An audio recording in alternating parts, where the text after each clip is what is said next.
You would think, perhaps, that a princess born in gold would be blessed by heaven. But what if I told you she was born without eyes? Not blind, not damaged, simply eyeless. No sockets, no lids, no lashes, just smooth, porcelain skin stretched across the place where sight should begin. They wrapped her in lace, in silence. The crib was carved from walnut, inlaid with pearl. The canopy shimmered with the coat of arms of a dynasty that had ruled for centuries. But the only sounds in the chamber that night were the broken breath of a midwife, the choked sob of a nursemaid, and the silence of a king. A silence deeper than grief. It was recognition, because what stared back at him, without staring, was not a child. It was consequence. If you believe that behind every crown lies a curse, subscribe to our channel, where history bleeds through silence. Her name was Maria, but outside the eastern wing of the palace, no one ever heard it spoken. There was no public blessing, no official painting. The royal portraitist, who had immortalized the births of 5 generations, was never summoned. When asked why, he simply said, "What is not seen cannot be painted." The queen, still young and fragile, refused to hold the infant, not out of cruelty, but out of terror. She cried at night, whispered that the child was watching her, that she could feel her thoughts being listened to, that the girl's face was a question God refused to answer. But the child did not cry. Not like other infants. She listened to footsteps, to breath, to wind pressing against old stone. She would tilt her head slightly toward sound, never startled, never lost, just waiting. Her father, the king, a man molded by duty and hollowed by heritage, gave one command: she will not leave the east wing. And so, behind velvet curtains and shuttered windows, a child grew, unseen by her kingdom, a flower in perfect darkness. No tutors were summoned, but once they brought her a musician, a blind man with fingers worn thin from decades of sorrow. He played the lute, and Maria listened, not with delight, nor with sadness, but with something deeper, like someone remembering a song they never learned. She never spoke at first, but one day, when a servant entered carrying a tray, the child turned her face, not toward the scent or the clatter, but toward the woman's heartbeat. "You're afraid," she whispered. The tray fell. Whispers spread, that she knew things she could not know, that she called people by names they never told her, that she spoke in languages she was never taught, that when she walked the corridors, mirrors cracked, not violently, but gently, like glass surrendering. They began to cover the mirrors, not by order, by instinct. Velvet over silver. Candles burned lower near her rooms. Even the light seemed to avoid her. But she was not monstrous. That, they would later say, was the most terrifying part.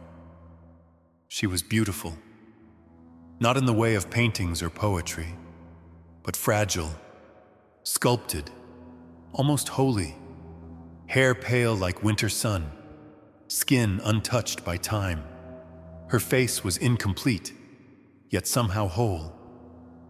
And when she turned toward you, you felt seen, not with eyes, but with something ancient, something silent, as if the blood in her body carried not memory, but judgment.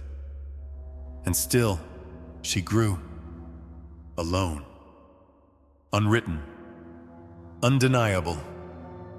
They called her the child in the East, never princess, never Maria, only a shadowed phrase that passed between servants like a cold wind through locked doors. She remained untouched by ceremony, no birthdays celebrated, no gowns ordered from Paris, no tutors in Latin or courtly manners.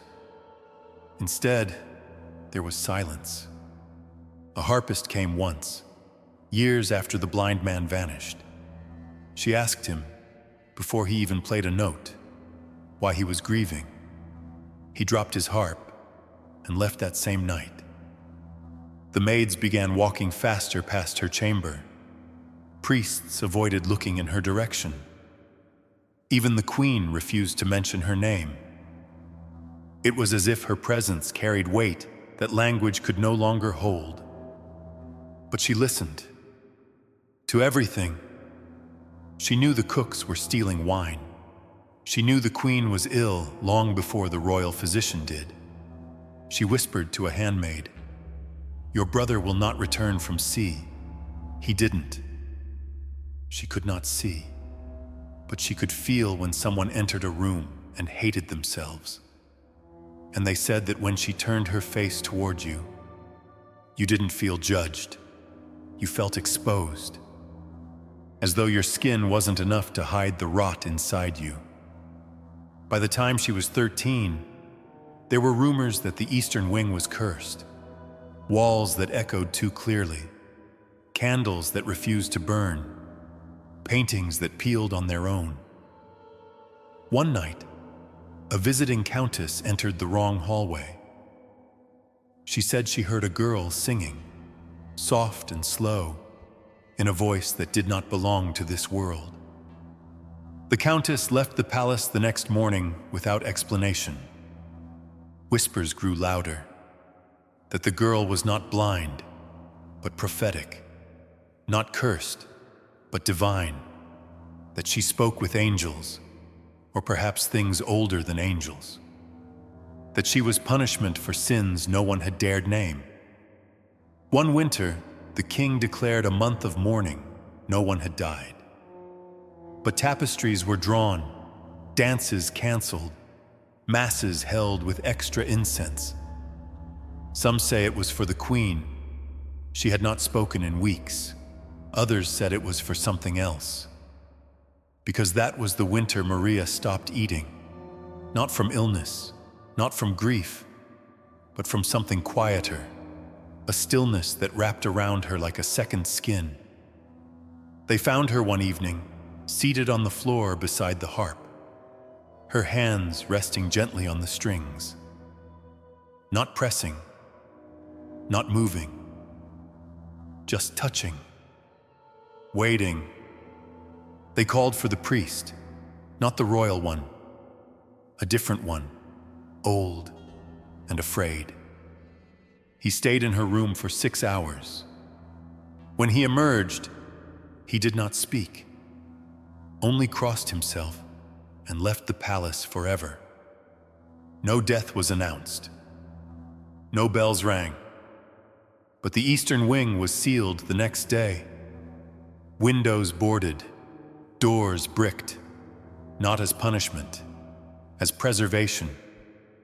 Because some said she had not died. She had changed. Became something the palace could no longer understand or contain. And what the bloodline could not control, it buried, not in earth, in silence. The silence that followed was heavier than mourning. It was designed, built into the stone, a decision made by those who feared memory more than death. Her name was erased from the line of succession. Her existence struck from records, from family trees, from the court's daily registers. She became a ripple they worked tirelessly to still. But the East Wing remembered, not with voices, with presence. Guards posted nearby reported strange drafts in windless halls, a scent of candle wax and lavender lingering when no one had entered. Some said they heard faint plucking of harp strings in the night, though no musicians had stepped foot there in years. One young guard, barely 17, claimed he saw her. He had fallen asleep at his post and awoke to find a girl sitting beside him, her head tilted gently toward him. She said nothing. She only listened. He wept without knowing why. The next day, he begged to be reassigned. He never spoke of her again. Years passed. Kings died. New generations took the throne. The palace was renovated, expanded, redecorated. But the eastern wing remained untouched, for structural reasons, they said. Children growing up in the palace were told never to go near it. They made up stories, as children do, of ghosts and monsters and mirrors that could see through your thoughts. But every story, no matter how wild, shared one strange, silent truth, that at the heart of that forgotten place was a girl. Not evil, not angry, just waiting. Waiting for someone to say her name. Waiting for someone to remember. And sometimes they did. A chambermaid, lonely and weary, wandered too close and claimed she heard humming. A cardinal, curious and foolish, tried to bless the sealed hallway. He collapsed mid-prayer, trembling and pale. He left the next morning for a monastery in the Pyrenees. No explanation, no farewell. The royal family called these rumors superstition, but they knew, in their bones, in their blood, because every child born to them was watched more closely, eyes checked, limbs measured, and every time a child came into the world with something strange, too quiet, too knowing, too still, whispers returned about the girl who had no eyes, but saw too much, and about the mirror she held up to the dynasty that made her, a mirror they dared not look into, because it did not reflect their crowns or their robes, only the cost. There came a time when the Eastern Wing was nearly forgotten.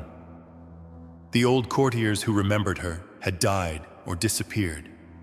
The walls were patched, repainted, polished.